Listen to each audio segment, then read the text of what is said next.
Ayan, so hello po everyone. So hindi po ito discussion, ito po ay demonstration lang po ng isang file para po sa classroom observation sa Science 8. Okay, so ito po ay reference po ng mga teachers. So kung estudyante ka, you can skip this video na kasi ito ay for teachers only. So para po doon sa mga gustong mag-avail ng ating PowerPoint presentation and then the lesson plan with complete annotations ng indicators po ng classroom observation, meron po tayong email po dito sa uh, bawat slide. So, don't worry po dun sa ating PowerPoint naman na possible na ma-avail is wala naman pong nakalagay na watermark. So, dito lang po na meron. Okay, so anyway, so ito po yung ating pinaka-front page. Okay, cover page, classroom observation. Actually, kung gusto nyo pa yung ipa-modified, actually ako po yung chief binayan po yung cartoon character. Yung kung gusto nyo ipa-modify, magme-message lang sa akin na mag-send ng picture. Pero may additional fees po yun kung gagawan po natin ng modifications yung ating PowerPoint according po sa inyong picture and then gustong-gusto nyo pa ng gawa ng layout ng school, ayun po. Okay, magme-message lamang po sa akin. So, anyway, ang ating first part, of course, lagi naman tayo may prayer, afternoon prayer. Nilagay ko lang afternoon prayer, pwede nating i-modify ito kung morning, kung kailan ka magpapa uh, observe. Okay, so then checking of attendance. Okay, yung classroom rules natin. Okay, ito naman ay dyan. Okay, and then short review para sa work. Okay, ito naman is, yan lang, complete the letters, parang mag-aano lang mga bata. Review about force. Okay, kasi na-encounter na naman nila itong word na to. Okay, sa grade 7. Actually, na-encounter na nila ito sa grade 7 and in first lesson po natin sa week number 1. So, alam na nila yan. And then the word is placement. Okay, alam na nila yan. So, ginlagay ko na lang siya sa review part. And then for activity number 1, kasi itong aking um, prepare na file is more on activity. Wala tayong gagawin teacher na magdi-discuss, magsasalita. All we have to do is to instruct student lang. Kumbaga, meron din naman tayong ibibigay na input pero very minimal. Okay, kumbaga itong classroom observation or file na to is a discovery type learning wherein yung student yung magsusupply or magda-discover ng idea or ng concept natin. Okay, so yung first activity is work or walay challenge. So dito is identify na meron akong na-prepare dito na, wala yung na-prepare ko, 5 actually, is 5, 5 na short, ginawa ko 5 short action scenarios na i-identify ng bata kung work or not work. So bakit nilagay dyan? Wala pa namang idea, di ba? Wala pang idea yung bata about work or not work. Okay lang yun mga man, sir, na nilagay natin yung activity na to magpapaano tayo ng situation like pushing a wall but it doesn't move. So, whether magkamali ang bata or tumama, it's okay lang yan. Kasi, ito ay activity number 1. Kumbaga, we are building pa din, kumbaga, motivation part ito, kumbaga, nire-redirect natin sila doon sa ating lesson. So, okay lang sila na mamali dito or tumama. Okay? So, no need to explain more deeply dito muna kasi nagsisimula pa lang tayo.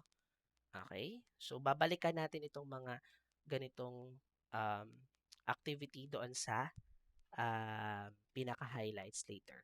Okay, ayan. So, let's say tapos na. Okay? So, may question tayo. May processing idea. Why is there effort but no work done doon sa isang situation? Bakit hindi daw work pero nag-exert ka naman ng force, di ba? Yung pushing a wall. Okay? So, bakit hindi siya work?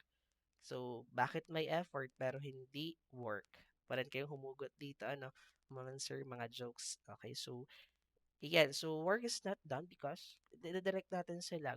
Let's say or ask the student, did the object move? Okay, gumalaw ba? Parang ganun. Art of questioning din. Redirect natin sila dun sa answer na dapat ma-realize nila na dapat yung object pala para masabi na yung situation is work, dapat yung object ay gumalaw. Okay, tayo nang bahalang ng question doon.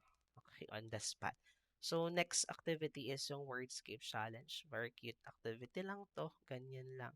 Okay, building vocabulary. Important din itong building vocabulary natin na to, So, anyway, and the next activity, walang super discussion dito sa ating unlocking vocabulary, all you have to do is to present the word that the students may possibly or ipepresent lang natin yung mga words na possible ma-encounter ng mga bata throughout the discussion.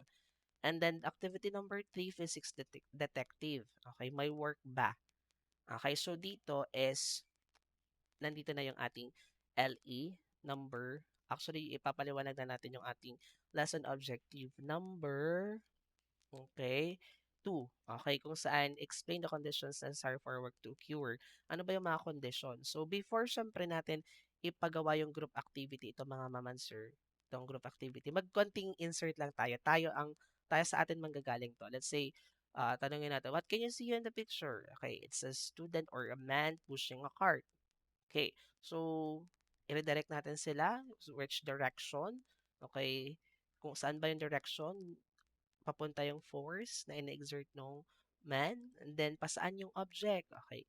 Same ba sila ng direction? Okay, so yun lang, mga ma'am and sir. And then, okay, sa ating group activity, and students will be given an illustration. Ito yung ibibigay natin. Gagawan ko to ng tar papel sa akin. Pero sa inyo, it's up to you kung sa bond paper nyo na lang ipiprint ito.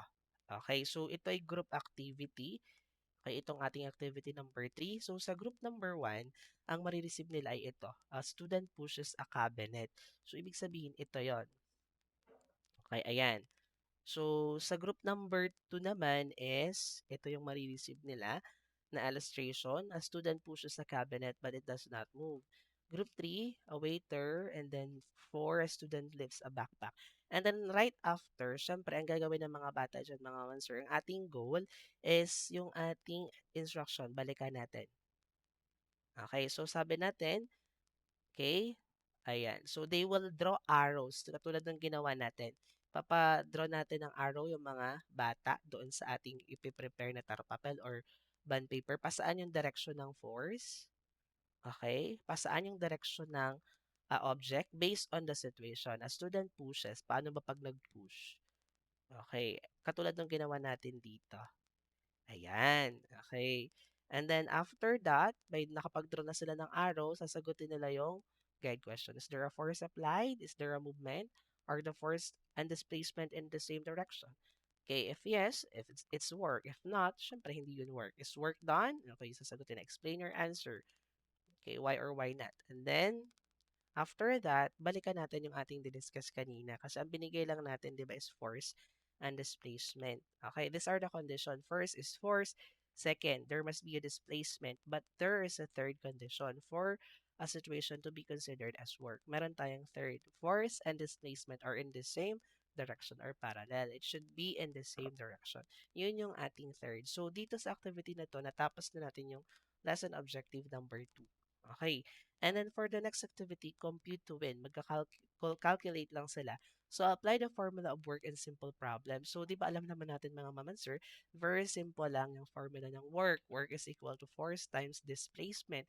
The student, yung student dyan lang natin is magmumultiply, magta-times. So, kahit mental calculations, kaya na to. So, I decided to make it a quiz bee type. Nakagroup pa din sila, yung group pa din nila. Huwag na nating paalisin. Okay, bigyan natin sila dito ng whiteboard. Okay, so flash natin yung question. Siyempre, yung first group na unang makakasolve ng problem, edi sila yung makakakuha ng unang sagot. Okay, so ayan. A boy pushes a box 20 times 5 lang naman yan. So, 'di ba? Okay, so napakadali. Okay, ito din, paunahan lang sila. Siyempre, magagawa kayo ng timer dito. And then, tapos na halimbawa yung quiz bee natin. So, dito, na-gets na natin or na-meet na natin yung third objectives, yung analyze and solve problems related to work.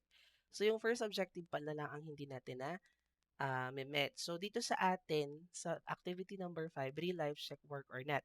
Dito practical application, pero may twist ito mga mansure kasi ito yung mga bata dapat beforehand or right after nung ating demo na instruct na natin sila na nakapag-download na sila ng QR code scanner. Kasi 'di ba ang ating CO2 ay may ICT integration. So dito, ang mga bata i-scan nila yung QR. Okay, dalawang beses sila mag-scan and then pag na-scan nila yung QR, may lalabas doon sa cellphone nila ng mga pictures.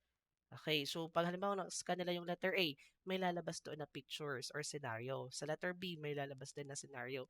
Based doon sa dalawang lumabas, i-analyze nila saan doon yung work. Okay, so dito na tayo is na-hit na din natin yung objective number 1. Determine whether work is present or not, present given some different situation. May ICT pa tayo. So, ang sagot dito is letter A. So, ito yung laman ng QR code na yan.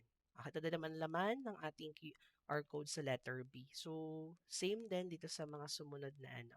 So, if you want, go lang. Ayan, and then, generalization. After nung practical application natin, generalization. Let's generalize our lesson. What are the three important conditions for work? Why is holding something not work? Why is the formula for work? Yun lang. Okay, yung ating generalization, wag na nating i-generalize na work is ganito, ganyan. In question type para sagutin ng bata. Whether, parang double ano din ito eh, kasi while summarizing the lesson, nare-review din sila or na-assess natin whether they learned something. Okay, ano? And then, lastly, formative assessment. Syempre, multiple choice na lang ito, paper and pen, and then that's the end. Okay, so i-discuss naman natin yung plan. Okay, yung plan natin dito sa okay, ito po yung plan natin. So, kung mahihit pa natin yung lahat ng indicators, so may annotations na naman akong nakalagay dito. Like for example dito, indicator 2.6.2. Okay, and then nakalagay din yung explanation kung bakit nandyan yan. Okay, ayan kung bakit nandyan yung indicator na yan. Malinaw na naman. May annotations. Hanapin lang natin yung um, ito yung mahirap sa amin lagi hinahanap. Itong within, application of knowledge of content within curriculum teaching area sa science. Okay. So, sa grade 7, pwede natin siyang integrate kaso third quarter pa to. Okay. Pero kung hanapan talaga tayo na kasabay talaga, same quarter, ay di grade 9, yung heat and work. Ito yun naman yung ating learning competency. Explain heat and work in physical processes. Okay. Within ito. Pero pag across naman, okay, across, ibang subject naman. Okay, across curriculum teaching area. Ay di pwede natin siyang integrate sa math. Okay, ano ba yung learning competency ngayon sa grade 7? Sa grade 7, pwede natin siyang i-integrate across solving real-life problems involving algebraic expression and simple formulas. Okay, simple formulas. Yung may formulas tayong ginamit, yung work is equal to force times displacement. Pasok na yun doon. Kung gusto pa ng another subject, di English, pwede rin English. Okay, English 8, fourth quarter. Ito yung ating learning competency. Analyze information and make inferences. So, dito naman, situation analysis. Saan natin ito makikita yung across na to? Doon sa ating QR code scanner. Okay, nung nag-scan tayo, nag-a-analyze tayo ng information and then we infer, nag-ano tayo whether it's work or not work based on the given conditions. Okay, so yun lamang. So, kayang-kaya itong tapusin within 1 hour. Okay, so para dun sa mga gusto, ay di go. Kung gusto naman talagang ipamodify yung PowerPoint, ito kasi yung isa kong PowerPoint na naka-modify. May watermark talaga to. Okay. May mga watermark talaga yan. So, anyway, if you're interested, so meron tayong email po diyan. Okay? So, thank you so much.